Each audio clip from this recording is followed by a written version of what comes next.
Subscribe now and press the bell icon. Never miss an update. So are you ready guys? क्या सभी तैयार हैं? शुरू करें? Yes or no? जल्दी से बताइए चैट बॉक्स में, सभी रेडी? शुरू करें?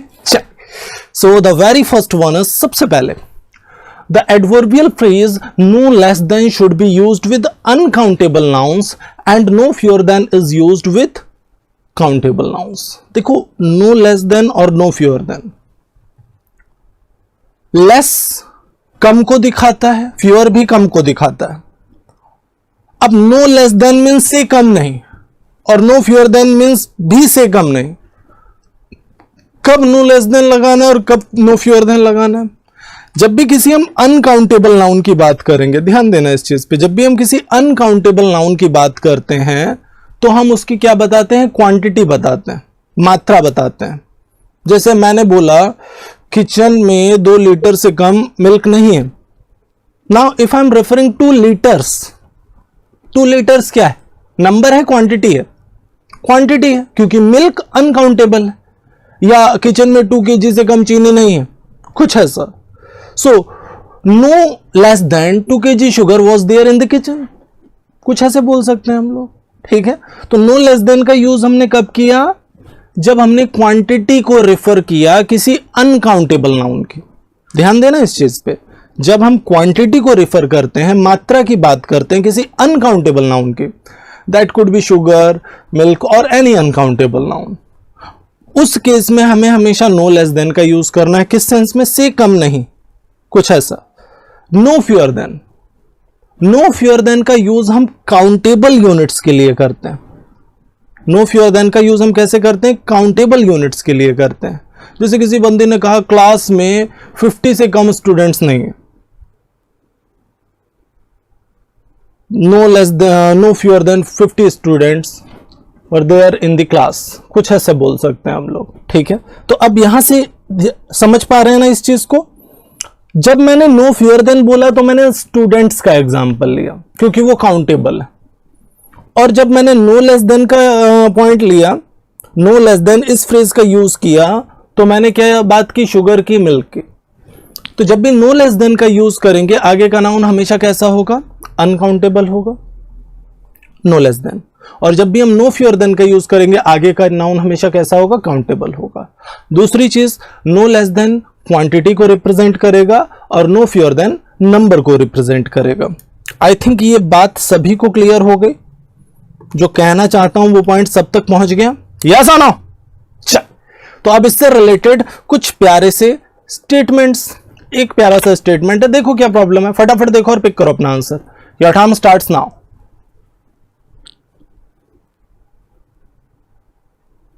Very good.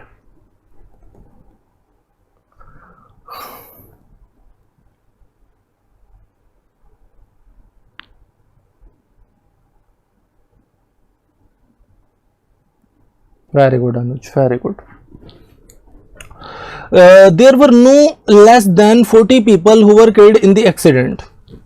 Accident में 40 से कम लोग नहीं मारे गए. Now, tell me one thing. If I'm talking about 40 people, are they countable or uncountable? क्या है वो? Countable है, uncountable है? Countable है. So, no less than का यूज करेंगे या no fewer than का यूज करेंगे? No fewer than का यूज करेंगे.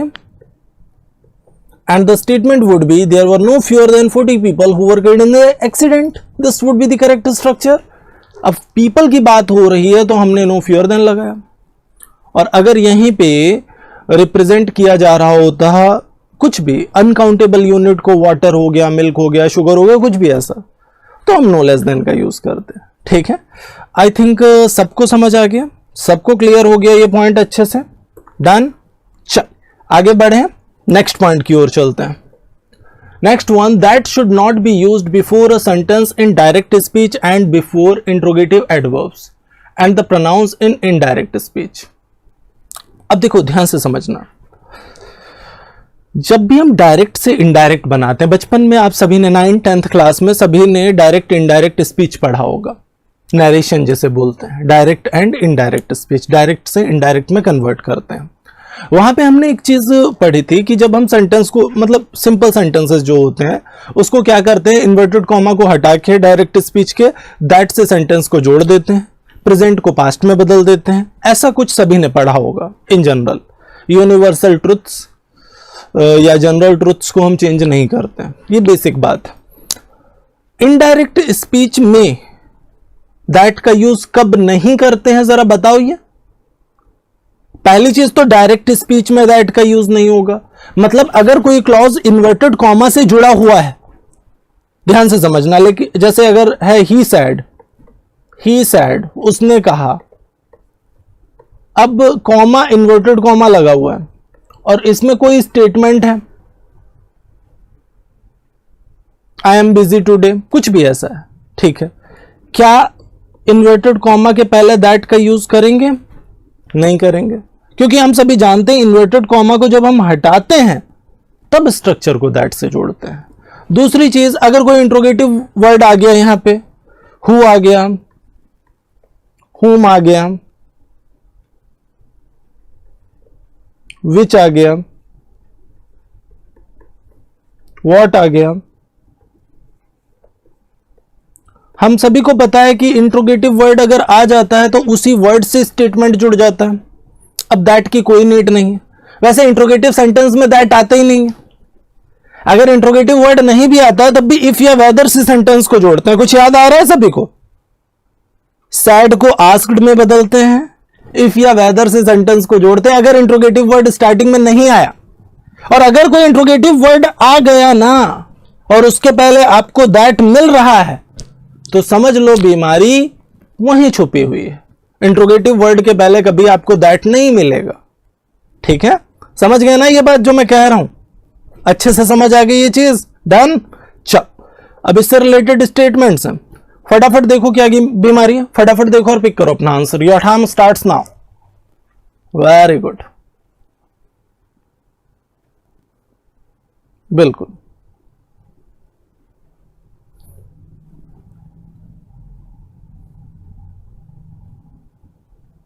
Very good Priyanka. चल अच्छा, he said that I shall go there. अगर आप ध्यान से देखें तो ये स्टेटमेंट डायरेक्ट स्पीच में लिखा हुआ है। जब इनडायरेक्ट में लेके जाएंगे, इन्वर्टेड कॉमास को हटाएंगे, आई को ही में बदलेंगे, शैल को वुड में बदलेंगे। क्यों शैल को वुड में क्यों बदलेंगे? अच्छा, इसका इनडायरेक्ट स्पीच क्या बनेगा बताओ जरा? इसका इनडायरेक्ट स्पीच क्या बनेगा? इस सेंटेंस का अगर इनडायरेक्ट स्पीच बनाना हो तो क्या बनेगा? ही सैड, सभी बताओ चैट बॉक्स में, that he would go there. तो देयर ही रहेगा, हेयर को देयर में बदलते हैं, देयर को हेयर में तो बदलते नहीं है। ठीक है, कुछ ऐसा बनेगा indirect. He said that he would go there, he said that he would go there, कुछ ऐसा। वुड क्यों लगेगा, शुड क्यों नहीं लग रहा?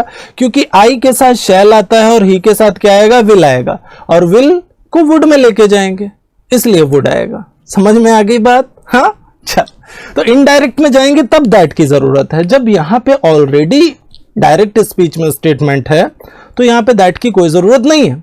समझ में आ रही है ये बात? ओके, वेरी गुड, सभी का सिक्सर लग रहा है। Very good. Next one, he asked me that who I was. What is this? That भी लगा रहे हैं, हु भी लगा रहे हैं। How is this possible? Will it be practically correct? Obviously not, नहीं करेक्ट होगा, रॉन्ग हो जाएगा। ये स्टेटमेंट क्या जाएगा? He asked me who I was. He asked me who I was. This would be the correct structure. I think सबको clear हो रहा है जो मैं कह रहा हूं? सबको क्लियर हो रहा है अच्छे से? कोई डाउट तो नहीं बच रहा मन में? Done. Subscribe now and press the bell icon. Never miss an update.